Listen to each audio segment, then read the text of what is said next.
Ted, why don't you give us your name, your date of birth, and where you were born? My name is Ted B. White, and I was The B born... stands for? B stands for Bender. Okay. Yeah, Ted B. White. And I was born August 28th, 1920. And I was born on what is now Overland Road, over here about 1.5 miles from where we're sitting now. Okay, was that your parents' homestead? That was my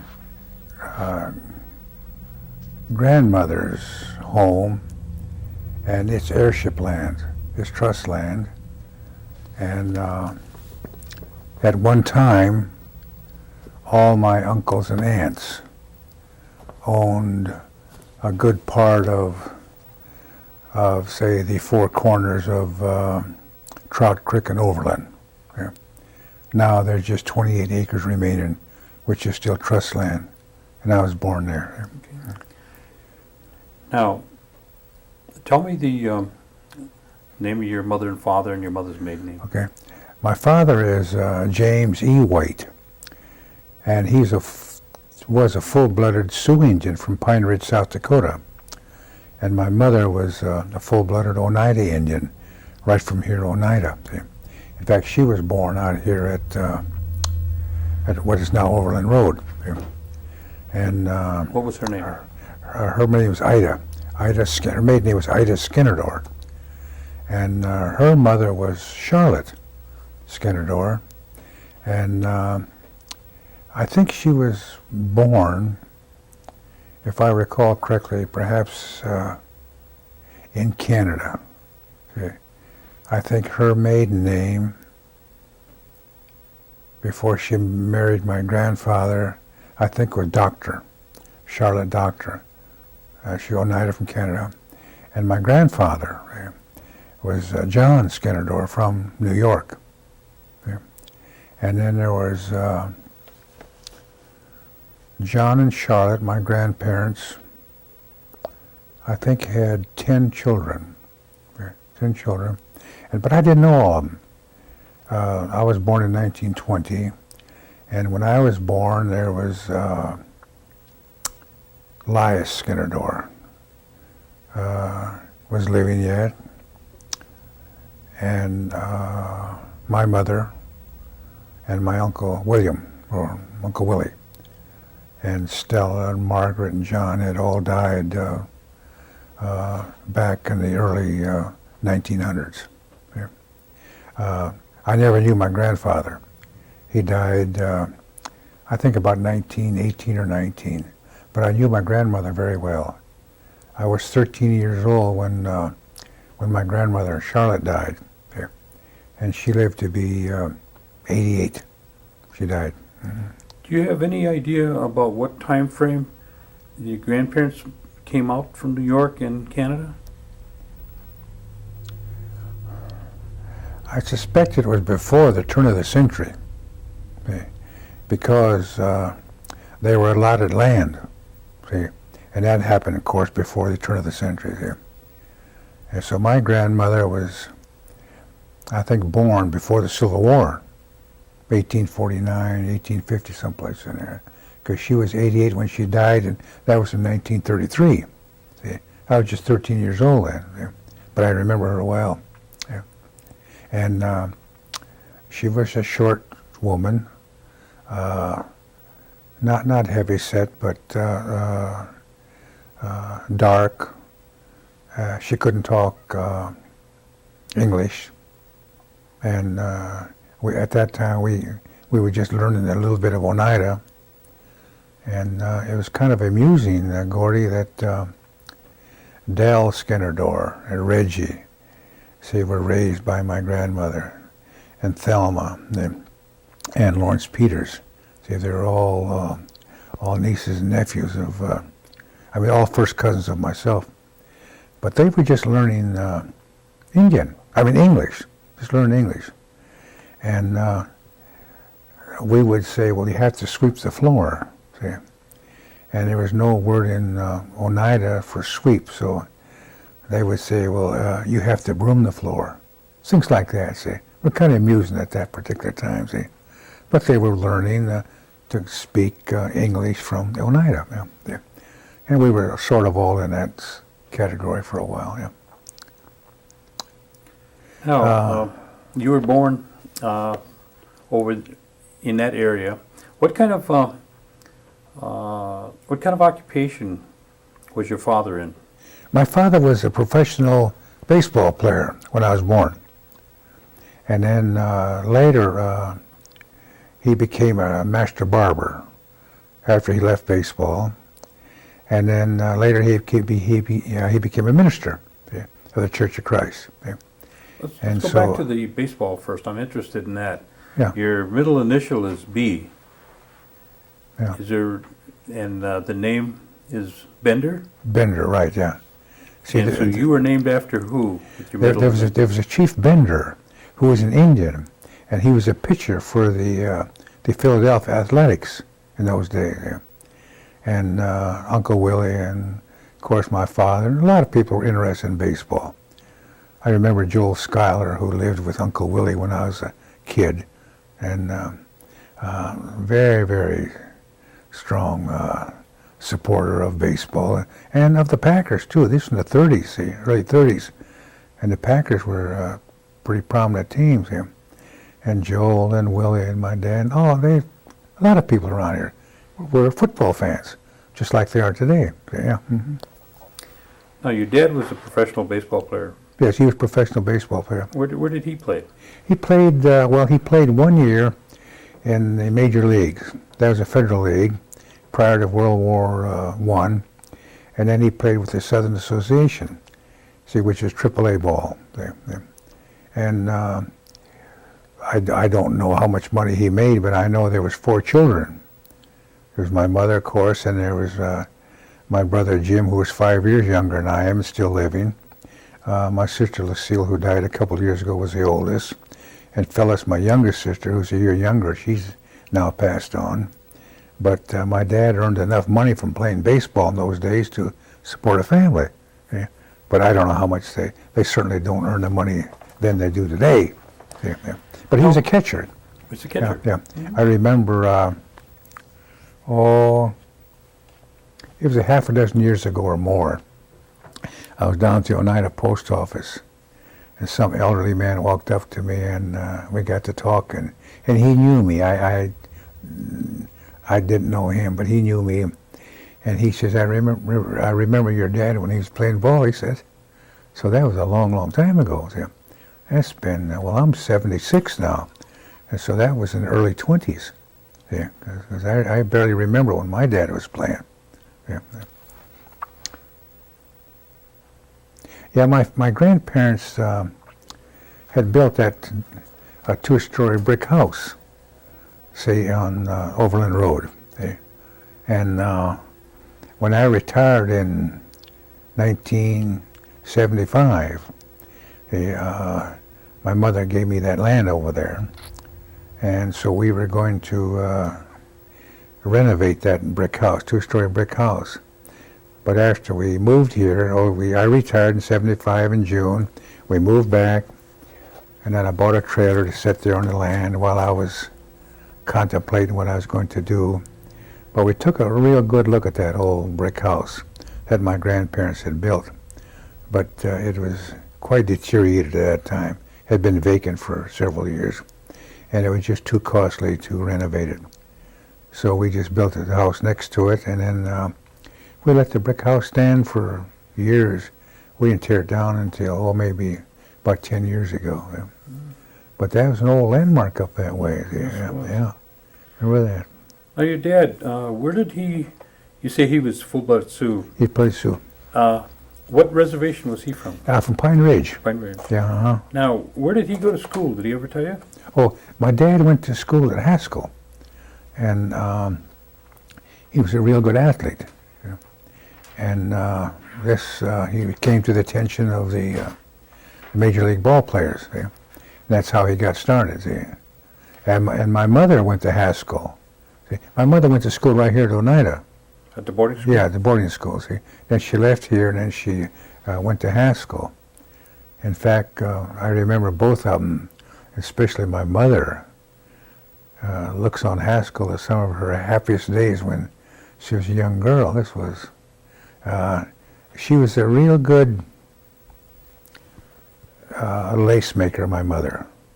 And in 1904, when they had the World's Fair in St. Louis, they had people from all over the world there, different tribes and groups and nationalities. And they had Indians. And so my mother was selected from Haskell. I think she was 15 or 16 years old to go to St. Louis. She was down there 6 months. And they were making lace. They would make lace, I think my mother used to say, perhaps half a day.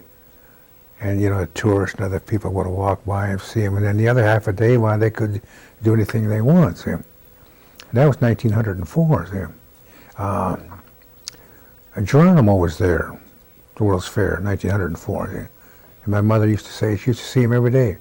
Because Geronimo died. He was real elderly at that time. He died, I think, in 1907, something like that. And so... That must have been where your folks met then in Haskell. I think they met in Haskell at that time, yeah. And then they both wound up in Chicago working. My mother was a sales lady in one of the big department stores in Chicago. That was years and years ago. My father was playing ball. They got married, and then we had 4 children. And he played ball while we were still young. And then, Did you travel with him? When he was. Oh no, we didn't. No. Where was your home base? Chicago then? At that time, it was in Chicago. Yes. Yeah. So they were both in Chicago at that time. This was before the First World War. See, in those years, yeah. Mm-hmm. See, I think my dad and mother got married. Must have been 1916, 1917, someplace in there. Before the World War. So then they were down in Chicago when that would be Lucille when she was born then? No, Lucille was born out here at Oneida. She was born out here too. Huh? And I was born out here, and my younger sister Phyllis was born in Rhinelander. And then Jim was born in Escanaba, Michigan. Yeah. And my dad owned a barber shop up there in Michigan, Escanaba. Okay. Now, they were up in Escanaba then. Then did they move back, or where did they reside then? After my dad was a barber up in Michigan, and also up in northern Wisconsin, and then for some reason or another they moved to Flint, Michigan, and he was working in an automobile plant at that time, and then he got interested in the Church of Christ. And he decided that he wanted to be a minister of the Church of Christ. So he had an opportunity to go down to Henderson, Tennessee, to Freed-Hardeman University, and to study. So he took advantage of that opportunity, and then we went along as a family. So some of my earlier schooling was in Freed-Hardeman University. The university had a grade school or elementary school connected with the university, see. And so that's what some of my early schooling was there. You started school then? Yeah, right, yeah. Mm-hmm. Mm-hmm. And then later, and then after he finished there, we moved to South Dakota. And he was a minister out there, and then he came back here to Wisconsin. We came back here in 1935. Yeah. And then I went to high school in Green Bay West High School. Yeah. And if I remember right, there's a postmaster here by the name of Adams. And he had a son named, I think, Rupert. Oh, Sam. Yeah. Sam Adams. And Rupert. Yeah, and he had a son named Rupert. Mm-hmm. And he may have a daughter too, I don't remember. But I know he had a son named Rupert. And we were the only Indians going to West High School in those days. Yeah. And, I thought it was pretty good. We never had any problems. And I played football, track, things like that. Graduated in 1939.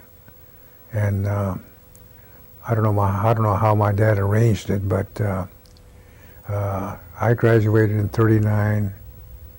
Lucille graduated in 36. Although she was a year older than me, just a year older, she was 2 years ahead of us, 3 years ahead of us really in schooling. She was a pretty smart gal. I think she graduated high school when she was 16.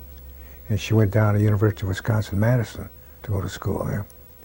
And then in 39, when I graduated the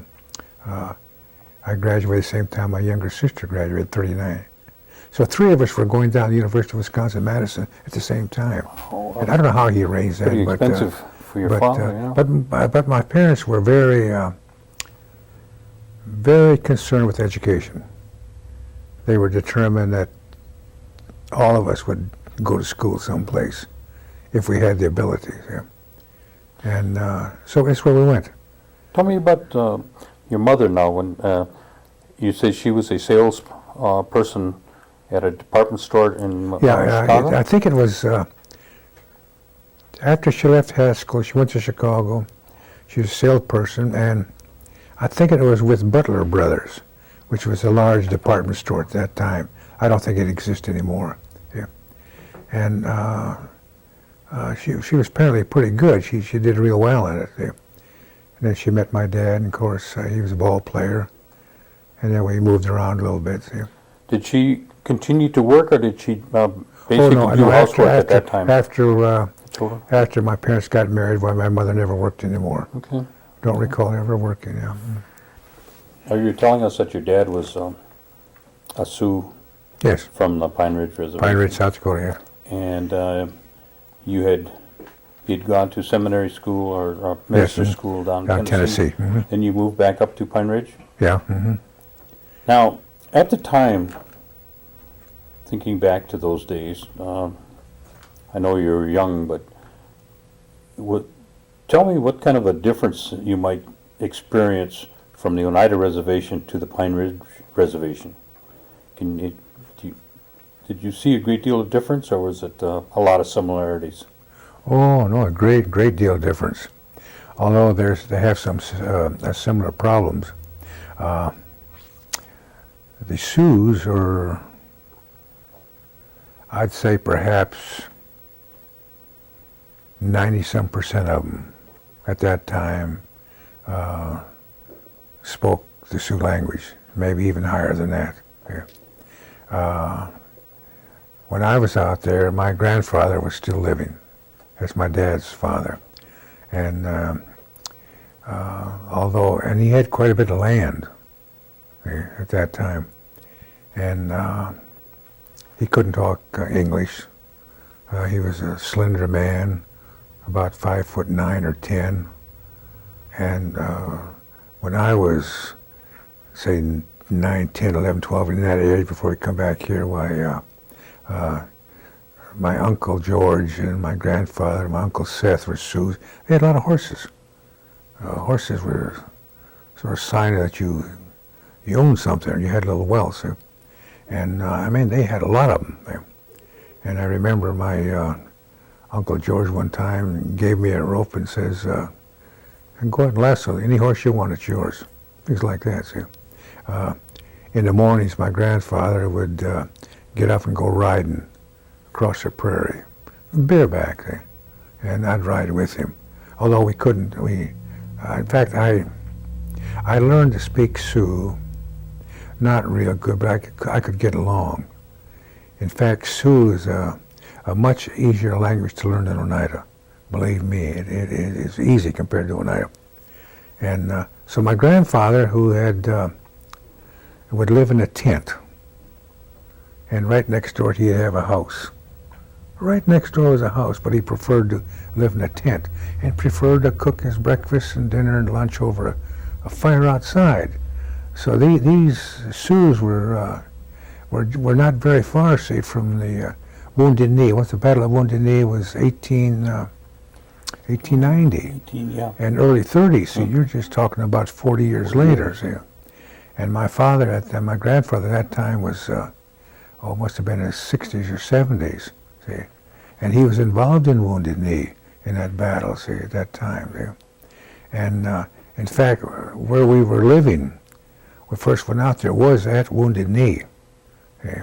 Right where the battle took part. My grandfather, boy, he knew all that history, see? And so they were behind, I'd say, culturally, although they had a good culture, rich culture, but most of them spoke Indian. Most of them, I guess, were still living in family groups. Most of them were dependent on, say, the government for rations to get along. And of course, Oneida was quite different from that. Although there were more Oneidas in the 30s who spoke Indian than today, there were still a lot of Oneidas that couldn't talk Indian, see? And just like there are today. And here I would say the Oneidas were more culturated. See? I remember right down the road from where we lived on Overland, there was Sam Stevens, used to live there. He had a nice home, great big home. He was probably maybe one of the wealthiest men in Oneida. He had a great big farm, dairy farm, a lot of cattle, and everything. Yeah. And there were several people like Sam. Yeah. Now I don't think I can't even name one Oneida farmer around here now that owns a cow. See? Right. But in those days, well, this was an agriculture economy and culture. Yeah. I remember your mother when we were young. We're talking about Depression years, see, where the whole family had to work. Yeah. Sometime in the summer, we'd go up to Sturgeon Bay, where I met your mother up there. See. We'd go up there, and the whole family would pick cherries. Yeah. And I remember right down the road was the old Silverwood farm, right down here, about half a mile there. I worked on that farm as a 16-year-old kid, earning 20 cents an hour, which is, we worked 60 hours a week. We got $12 a week. And I was a kid, 16, and I was working right alongside of men who had families to support. We were doing the same work, earning the same money. Yeah. But you didn't see things like that in South Dakota. See, it's quite different in here. Mm-hmm. Now, when you came back, and you resided in Oneida, Yeah. about what age were you then? I was about 15. 15? 15 when I came back. Okay. Yeah. And that's when you started, you went to high school then? Yeah, I went to high school in Green Bay, Wisconsin, yes. Okay, and that was West High School. West High? West High, yeah. Okay. When you finished school at West High, then what did you do? Pardon? When you finished going to school at West High, what did you do then? Well, as I said earlier, is that my father and mother were really educated, oriented. Boy, they wanted their children to be educated here. So Lucille was already in college by the time I graduated high school. And when I graduated high school at 18, it never entered my mind to go to work. That was furthest thing from my mind. The only thing on my mind was to go to school, go to college. Yeah. In the same way as Phyllis. Yeah. So when I graduated in Green Bay West, next thing I did, I went to school down in Madison. And I studied in Madison 3 years to be a civil engineer. And then I later decided I didn't want to be a civil engineer, and I wanted to go into old languages and psychology and sociology and things like that. So that's what I did. I went out to Southern California, went to school at George Pepperdine University for a year and a half, and then I decided, well, I'd go some other place, so I went down to Nashville, Tennessee, at the David Lipscomb University. That's where I got my BA degree. That's where I met my wife, Ruby. She and I were seniors together in the same classes. Yeah. So we graduated one night and got married the next night. And then I got through there, and Ruby and I moved to Chicago looking for a job. And I found out real quick that BA degree I had didn't amount to very much in a big urban area. So I decided to go to graduate school. So that's fall I was in graduate school. And I studied 2 years at Loyola University in Chicago, got a master's degree, and then Ruby worked full-time to send me through school. Okay? And then after I got my graduate degree, I went to VA for about a year as a psychotherapist. This was not too many years after Second World War, see, so there were a lot of soldiers who were schizophrenic and neurotic, and we were psychiatric social workers, so we were treating those soldiers.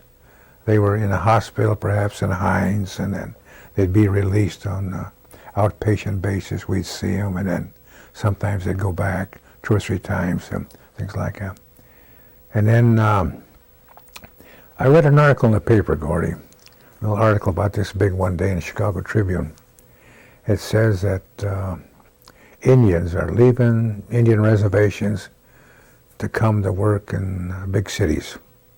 Yeah. And it was really interesting, see, because after I left the VA, see, I went to work for Traveler's Aid. And Traveler's Aid at that time, social work with them, was servicing, say, DPs, the displaced people from Europe. Yeah. And they would bring them over from Germany, or usually from Germany. They'd fly them into Detroit. Then from Detroit, they'd put them on a train to Chicago. And then I would pick them up in Chicago. Yeah. And we were offering them social service there. Yeah. And they had sponsors, and we had jobs and housing for them and so on. Well, when I read this article in the Tribune about Indians, they were doing much the same thing. Yeah. Only instead of a social agency doing it, like the DPs, it was the federal government. Yeah.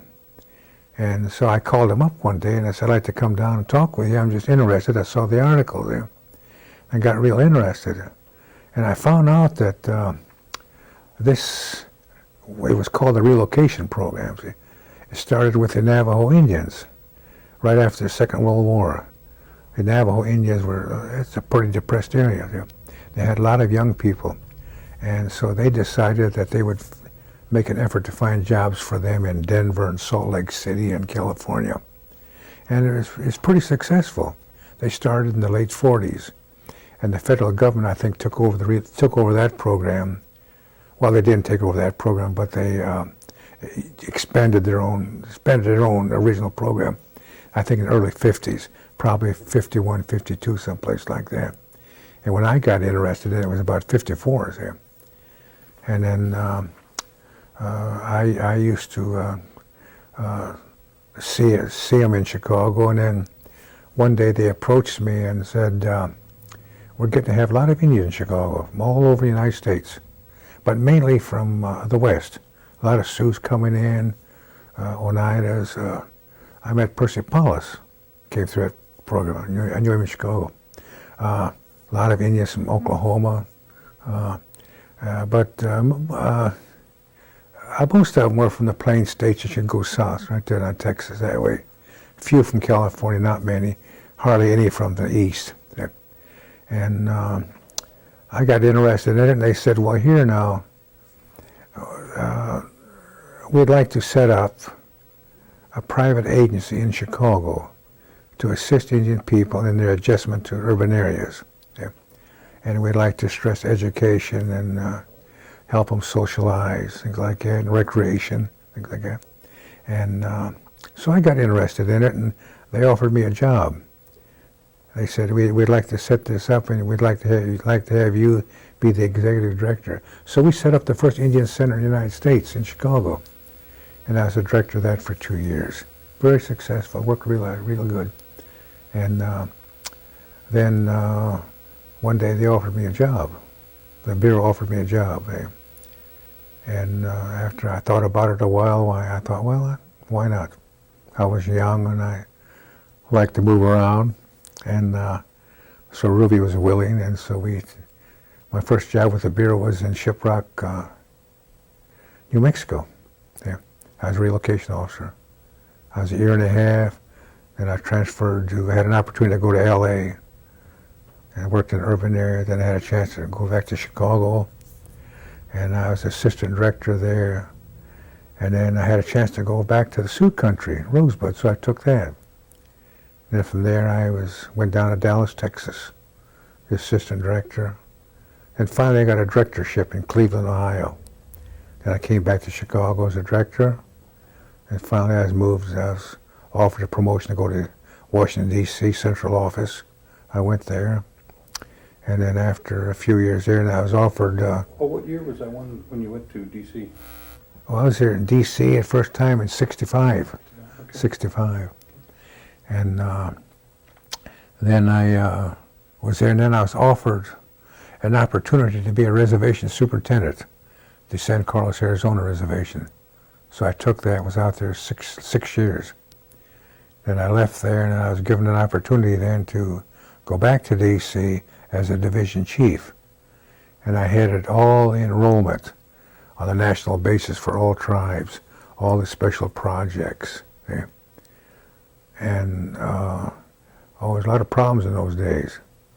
AIM was quite prominent in those days, and we were involved in Wounded Knee. Although my office was actually not involved in Wounded Knee, but I mean, would have been, but once Wounded Knee started, the federal government declared that almost on the basis sort of a civil uprising. And so the Bureau was withdrawn then, which should have been my responsibility, but they took us all out of there. That's when the U.S. Marshals moved in. See? And so what I would do then, just to keep involved with it, I would send a staff member out to Wounded Knee, and he'd spend a couple of weeks, and he'd report back to me, and then we'd send another one. But that's what we did. But there was a lot of problems in Indian Affairs in those days. Gosh, Horton Agency in Oklahoma, and Wounded Knee, and my office was directly involved in trying to assist tribes to resolve these problems and to strengthen tribal government. Our job basically was to see what we could do to make tribal government stronger and to develop economic conditions and social conditions on the reservations. Yep. And I was in that. Or after Bob Bennett's tenure? I worked for Bob Bennett. So that was about the same time? Yeah. In fact, Bob was commissioner. Actually, when I first went into Washington, Philly Nash, I think, was commissioner. And he used to be the lieutenant governor of Wisconsin at one time. And Bob Bennett came in. And Bob was a good commissioner. But I guess it's the nature of bureaucracy that commissioners, they're here and then they're gone after 2 or 3, 4 years. Yeah. And Bob accomplished a great deal, I think, more than some other commissioners have accomplished. Yeah. In fact, Bob used to tell me that my Uncle Willie, that was my uncle, was the last hereditary chief of the United Tribe. Now, I've never looked that up to find anything more about it, but that's what Bob used to tell me. What would his full Pardon? name be? What would his full name be? William? Just William Skinner, as far as I know. No middle initial? Mm-hmm. Okay. You know, there's a census. I have a census. There's a census taken here in 1901 by the Bureau, and that record's in the archives in Washington D.C. And of course, they've done this with all tribes, not only Oneida. So when I was working in Washington D.C., of course, I had a staff of anthropologists work for me because we were doing claims work. In fact, we developed the docket 75 for the Oneidas. We were involved in that. So I went to the archives and I looked up the census 1901 for the Oneidas. My grandparents are listed on there. And Willie, my uncle, and my Uncle John, Uncle Willie, Stella, and my mother. My mother was the youngest, but it gives their ages. It gives their ages, yeah. But the name was different then. See, it was now it's spelled S-K-E-N-A-N-D-O-R-E. On the census, it's S-K-E-N, I think D-O-A-H. It's changed over the It's years. not the same one that they refer to as Willie Fat, is it? Yeah, that's the one. Yeah, that's Willie. Yeah, Willie Fat. Yeah, yeah. Willie was pretty knowledgeable about this tribe, people. He had a lot of knowledge In about fact, the land names, too. As long as I can remember, that Willie was working on that claim, and he never lived to see it completed. In fact, when Ruby and I graduated college, we came back to Chicago, and of course, Uncle Willie was in Chicago, and he retired. He got railroad retirement at that time. He worked for the railroad at one time, see, and then he got some other money, but not very much. And Mark Paulus, his brothers, Eugene, and was living in Chicago. And there's another one. Eugene, he had an older brother. Who's that? I forget their name. Well, anyway, they were all pals in Chicago. I call them pals, Uncle Willie and two Pauluses. And we'd have them out for dinner. And we weren't, well, Ruby's not a typist. She just pecks like this. But Uncle Willie would bring these legal sheets, handwritten, say all about this claim, all this. And he asked Ruby to type it. So Ruby said, yeah, she'd type it, but she hunts and pecks. And Ruby was amazed. This is the first time Ruby had, of course, she knew I was an Indian, but she'd never been on a reservation in her life up to that point, and she didn't know Oneida history. And she read that. She couldn't believe it.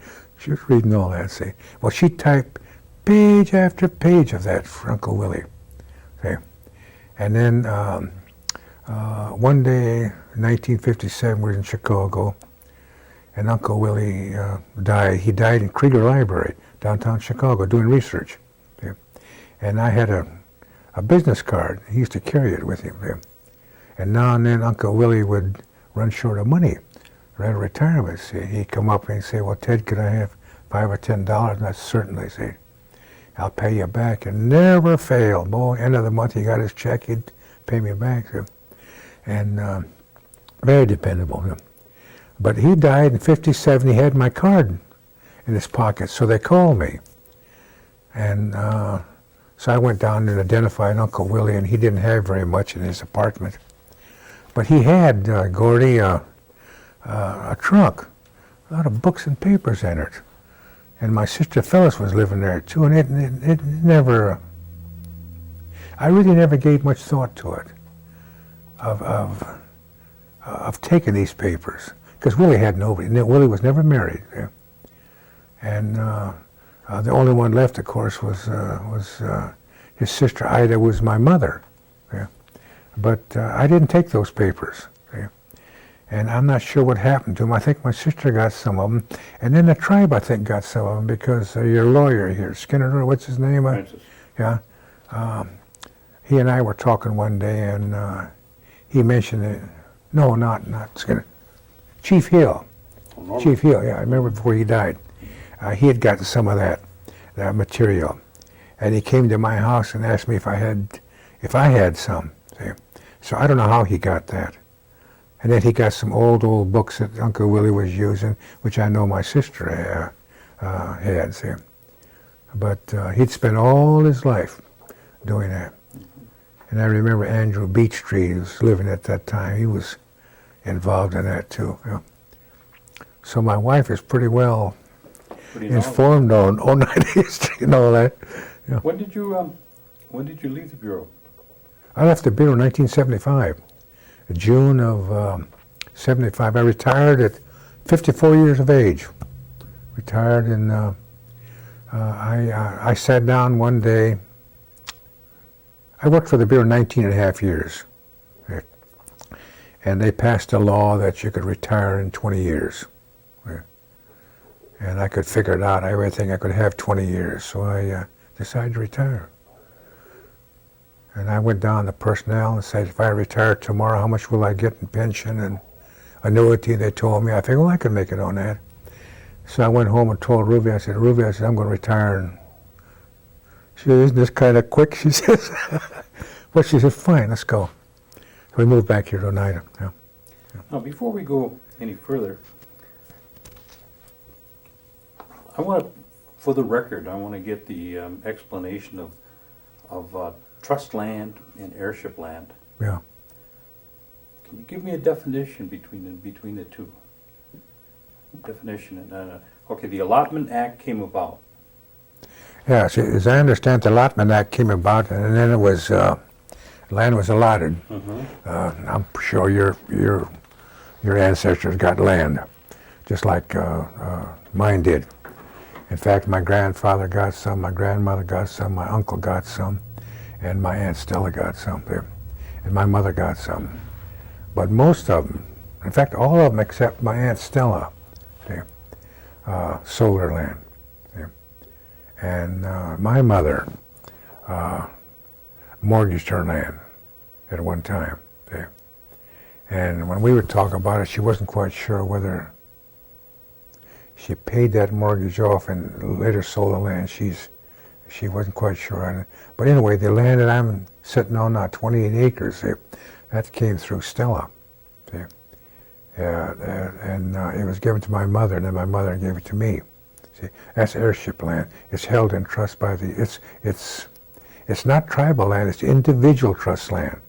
It's held in trust. It's held in trust by the United States government in my name, right, yeah. That's airship land? Yes, airship land, right, yeah. Trust land. But the airship land is held in trust. Right, but Yeah.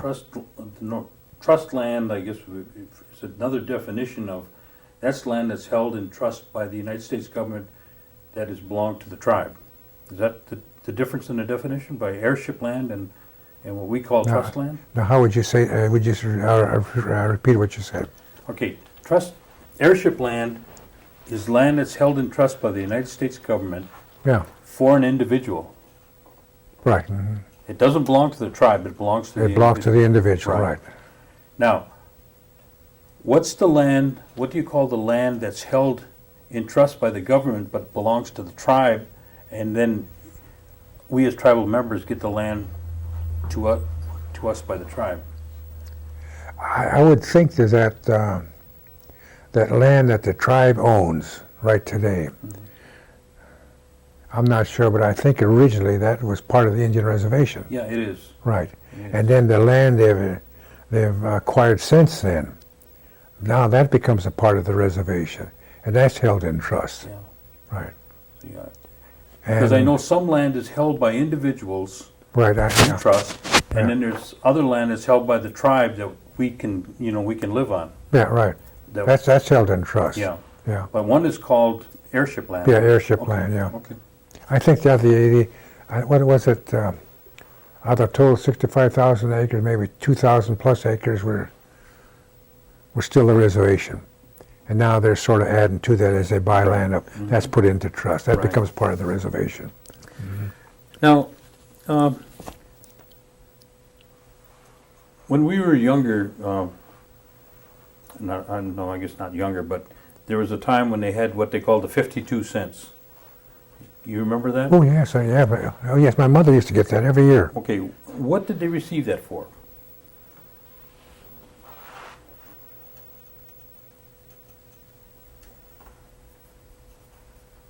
I'm not quite sure of that.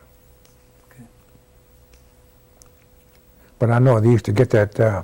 All all-nighters got it. Yeah. Yeah, all Check all-nighters for got it. 52 Yeah. cents, right? Yeah, 52 cents. Yeah. I was just curious. I'm trying to find out how many people have an idea what that's all about. And again, what we want to do is we want to get, for the record, we want to be able to establish what that was all about Yeah, and why, and have that available. Oh, to- that could be. I mean, you can easily find out Yeah. what it's for by just Right. calling the bureau, of course. Yeah. Did they ever talk when you were younger about the clan system? Like, No. Like the Oneidas now, they talk about the 3 different clans, but I'm trying to, was there ever any discussion about that? In fact, when I was young, the young people, like my cousins, see, like Dal, Lawrence, Reggie, and them, they all talked Indian, see, young, and they were trying to learn how to talk English. See. And So the emphasis was not on Was going the other Indian way. culture, it was going the other way, yeah. They were trying to come integrated, right. Ted, would you try to, or could you, at least give us your definition of how an Indian tribe is looked upon as a sovereign? Well, I think that Chief Justice, I think it was Hughes in 1832,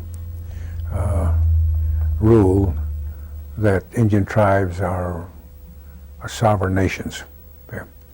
And what he was really saying is that they have the right to self-government. Okay? But it's not full sovereignty in the same sense that the United States is sovereign. The United States government is a sovereign nation, and they can sign a treaty, say, with France or England, with a foreign country. Indian tribes can't do this. Okay? And so, but they have, in many cases, perhaps more power and more authority than sometimes their own states in which they live in. Okay? And I think the Oneidas are exercising some of this now. Okay? And other tribes are self-governed. But I think the tribes are going to have to decide whether they want more complete sovereignty, because as long as the tribes wish to maintain or want to maintain this trust relationship with the government, then they will never be completely sovereign. Anytime, Gordy, that I have the authority to determine and approve certain actions of the tribe, okay, as a government, okay, you do not have sovereignty. Okay. But we like this trust relationship. Okay. Okay. So we're willing to say, okay, we'll accept these limitations. We like this trust relationship because it's good for Indians. I don't have to pay taxes on my land. I don't have to pay taxes on the telephone service I get, the electricity service.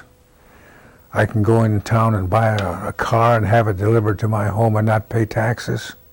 Yeah. And I like these things. Yeah. And in fact, that's one of the controversies that we're reading about in newspapers just recently. So when the Oneidas or any Indian tribes think they have complete sovereignty, they can do anything they want. They can't. But they can do enough. It's a limited sovereignty. Yeah, they have limited, but they can do enough so they can develop themselves socially, economically, and politically, which is what I think they're doing. Yeah.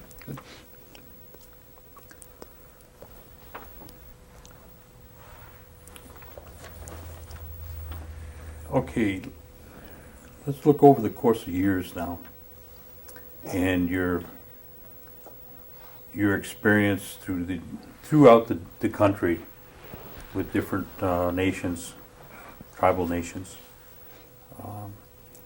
What's one thing that you feel makes the Oneidas maybe not stand out, but they seem to play a lead role in many different things? And not necessarily all the time, but in a lot of things that they take a lead in. What would you think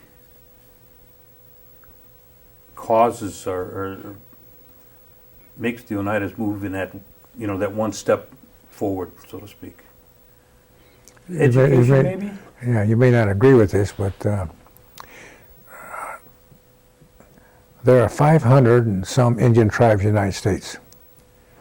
And the average size of these 500 some tribes is probably 1,000 or less. There's many tribes in the state of Wisconsin, that are just got 400 members. You go up to your Mole Lake, and up around Crandon, what's that? Potawatomi? Potawatomi, yeah. Yeah, like the Flambeau. Bad River. Yeah, and Oneida is a pretty big tribe. Yeah. And there's a lot of small tribes like this. Some tribes in California, there's just a dozen people left, the whole tribe. Yeah. And but just my own experience in looking at it and everything and moving around is that I think the reservation system has been real detrimental to Indian people. And the Oneidas didn't have this reservation system. Okay. I remember way back in the 30s when the Bureau of Indian Affairs had an office in Green Bay. Remember that? You probably don't remember that. No, I don't. They had remember that one. probably a one-man office, administrative type office. And they had a school here, of course, that doesn't exist anymore, went out years and years ago. But you go out west yet, like I was a superintendent of the San Carlos Reservation for 6 years. They own 2 million acres of land, and there's 6,000 Apaches. And they live in two communities, Balas and San Carlos. I had more power than the mayor in Green Bay has. I was a police commissioner. I could marry people. I was a line officer, what they call for the Bureau. I had a staff of over 100 people, of all types of experts. And we run the place, no question about that. And Indians lived under this system. I had an Apache woman come to my office and sit down in front of me, and she said, well, Mr. White, she says, my son John, my son John doesn't want to go to school. And you're the superintendent. And it's your job as a superintendent to make him go to school. So these reservation Indians at that time, that's not too long ago, a few years ago, still think of the superintendent like this. And what I was trying to do was to change this. I'd say, no, I said, he's your child, he's not my child. It's your responsibility to get up in the morning and get him to school, not mine. I'm not going to knock at your door at 6 or 7 in the morning. Things like that. So I think the reservation, this is certainly true at Pine Ridge, the reservation system. And then I think the reservation system brought up another problem, which is, you may have a little problem like here in Oneida, is that there's always intermarriage between Indians and non-Indians and others. And at Pine Ridge, I remember when I was out there real young, is that the half-breeds seemed to have the best jobs, the better cars, the better homes, made more money, so like that. And the full-bloods didn't like that. And there's all that bad feeling there. That's same thing happens at a lot of reservations, and it's the reservation system that's bringing this about. San Carlos, if a San Carlos Apache married a Mexican, God, they were bad then. They had nothing to do with that San Carlos Apache. I've heard a tribal council member say to a woman, "You're no good." And she says, "Why?" Because she says, "You married a Mexican." Things like that. See, all this. The Oneidas now, I think, I interview a lot of people, Gordy. I'm on a grievance committee too. I've interviewed hundreds and hundreds and hundreds of people here. And I think we got a problem here where some of the Oneidas who have been here for years, born and raised here, and never left here, still here, sort of resent those who are coming back. And there's no question that's true. Yeah, and and we know this, we feel it, we see it, but nobody's doing anything about it. At least I don't see anybody doing anything about it. And it's things like that that cause a lot of mistrust, things like that. See. When I was growing up here at night, we didn't have anything like that. See.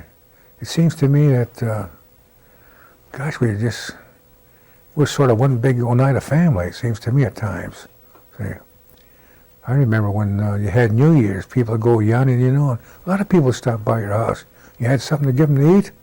They don't do that anymore, do they?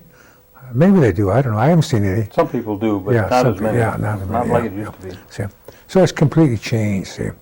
And the Oneida didn't have the reservation system that a lot of Indians have today, see. And I think that reservation system, caused a great deal of dependence on the part of Indians, real dependence. Yeah. Where the Oneidas, I remember during Depression, God, there was no such thing as a welfare system, aid to dependent children, things like that, FDC, none of that. Yeah. There wasn't even Social Security in those days. Yeah. And we made it, we survived. Some parents are able to send their children to college and everything else. Yeah. You live on a reservation system, you don't do those things. Yeah. So the Oneidas were fortunate in a lot of ways. They grew, I think they were hardworking people. Yeah. They were independent. Yeah. And they seemed to get along with their neighbors. Yeah. Like that. But those days are sort of gone, I think. Yeah. Ted, if you had the opportunity, and through this medium, I think, you are going to have the opportunity to give some advice to the young people that are be coming up in, years going in the future. What would you want to share with them? If I had that last opportunity, if I knew I was going to die tomorrow and had this last opportunity to talk with young people, I think I'd tell them this. If they would insist that their elders or their teachers give them the best education they possibly can give, and to my judgment, they're not doing this now. Yeah. As I told you earlier, I do grievances and interviews. And I've been in grievances involving school teachers and principals, where sometimes in a matter of just a couple of months, we have over 200 and maybe 50, 60 school behavior problems come to the attention of the school principal. I think in a month. I couldn't believe it. I said, you telling me that you have this 200 some every month, every 6 weeks? I says, who's running the school here? The teachers, you people, or the kids? And I sometimes think the kids are running it. But so I tell the young people today, insist that they get the best education that's available in this world. Yeah. Because, let me just tell you something, Gordy. I have 2 boys, and I think they've done pretty well. One of them was exceptionally well. But I had the opportunity to send them to a school called the Sanford Naval Academy in Florida. And Sanford Naval Academy, 100% of all their graduates go to college, without exception, year after year after year. And so I come back and I tell Oneida this a few years ago. That why can't you develop a system in this education here where all the Indians who graduate will be eligible to go to college? Yeah. And of course they didn't buy it. No. No, they wouldn't buy it. And they're still not buying it. Yeah. Now I believe in Oneida language. In fact, I think it's real good that people can speak more than one language. I think it's an advantage, really is. See? And I think it's real good. And I think this things we learn about Indian culture is real fine too. See? But I wouldn't put that at the top priority. I'd put education up there first. See? I think if you have young Indian people around here that get a good solid education now, and boy, they better start real early. You get up to the 8th grade sometime and it's already too late. See? And sometimes the 4th and 5th grade is too late. See? So you got to start real early. But if they can get them up there through high school, and then have this, have the attitude instilled in them that, and they have the qualifications to go to college or go out and work, and then that's what they should do. But they aren't doing it. Well, thank you. I think we covered a lot of ground today. Thank you. I think you're doing a real good job here, and I think this information, if you can get it all summarized and get it to the people. Get it out there. Yeah. Mm-hmm. Yeah.